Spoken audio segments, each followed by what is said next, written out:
Chapter 9 Family and Community Exploring Society, India and Beyond for Class 6th NCRT.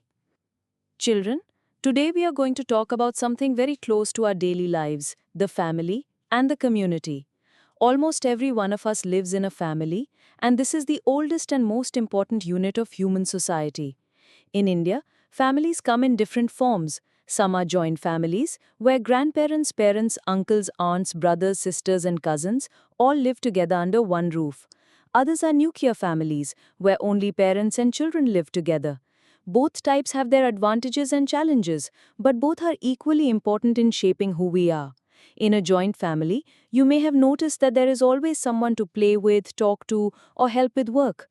In a nuclear family, life may feel more private and responsibilities are more focused on fewer members. Family relationships in India are very special. Unlike English, which has limited words like uncle, aunt, or cousin, Indian languages have rich terms for different relatives. In Hindi, for example, your father's elder brother is Tau, his younger brother is Chacha, your mother's sister is Mausi, and your mother's brother is Mama. There are also special terms for grandparents, uncles, and aunts, showing how deeply relationships are valued. Even the word cousin does not exist in many Indian languages because cousins are considered as brothers and sisters. This reflects the close bonds in Indian families where children are never treated as distant relatives but as part of the same circle of love. Within families, there are clear roles and responsibilities. Parents raise their children with love and care, and at the same time, children also help their parents in small ways. They may run errands, help clean, take care of younger siblings, or assist grandparents. In this way, children gradually learn cooperation, discipline, and responsibility. In Indian tradition, the idea of dharma, or duty, is very important. Doing one's duty towards family members, whether helping in the kitchen, studying well, or caring for elders, is seen as a way of keeping the family strong. A family is like a school where we learn values such as ahimsa, non-violence, dana, giving, seva, service, and tyaga, sacrifice. Let us take the example of Shalini's family in Kerala. Shalini lived in a joint family with her parents, brother, grandmother, uncle, aunt, and cousin. When the festival of Onam came, her uncle's family could not afford new clothes. Instead of buying only for themselves, Shalini's parents bought clothes for the uncle, aunt, and cousin as well.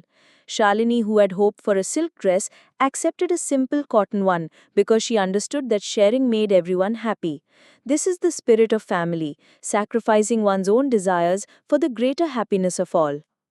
Another story comes from Tenzing in Meghalaya. His father ran a grocery store, but when his mother became busy with handicraft work, his father also began helping with household chores, like cooking and gardening. His grandparents played a big role in the family. His grandmother told stories full of wisdom and humor, while his grandfather helped with homework and supported neighbors in need. When a neighbor's house was damaged in a storm, the grandfather collected money from the community to help them rebuild. Tenzing's story shows how families share responsibilities and pass down traditions of kindness and social duty. Now, children, a family is never isolated. Families come together to form a community. A community is a group of families who live together, share resources, celebrate festivals, and help one another. In villages, communities often work together in agriculture, sowing, harvesting, or preparing the land. They also set informal rules for sharing water, grazing land, or forest resources. In tribal communities, such as the Bhils of Madhya Pradesh, there is a tradition called Halma. In this tradition, the whole community comes together to solve problems. When the Bhils faced a severe water crisis, they planted thousands of trees, dug trenches, and built water harvesting structures.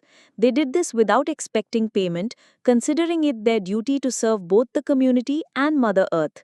Such traditions keep communities strong and united.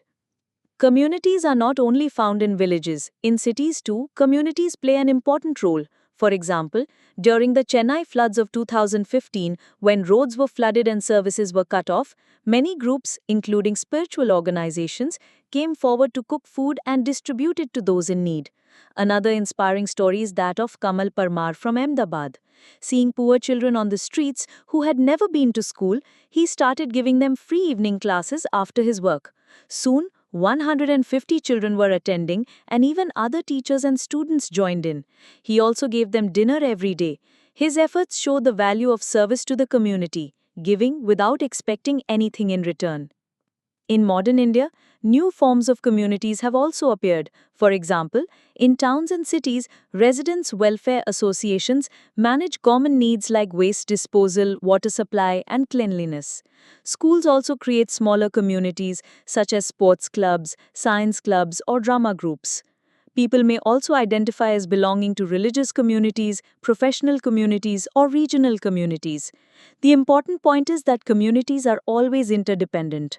A residents' welfare association may depend on shopkeepers for supplies and on municipal workers for services. Similarly, your own school community may depend on parents, teachers, and government support. So, children, what have we learned today? We have seen that the family is the foundation of society, teaching us love, care, duty, and sacrifice. Families may be joint or nuclear, but both are important. We have also seen that families come together to form communities, which are larger groups where people cooperate, share resources, and support one another in times of need. Whether in a village or a city, communities are essential for human life because they teach us interdependence and unity.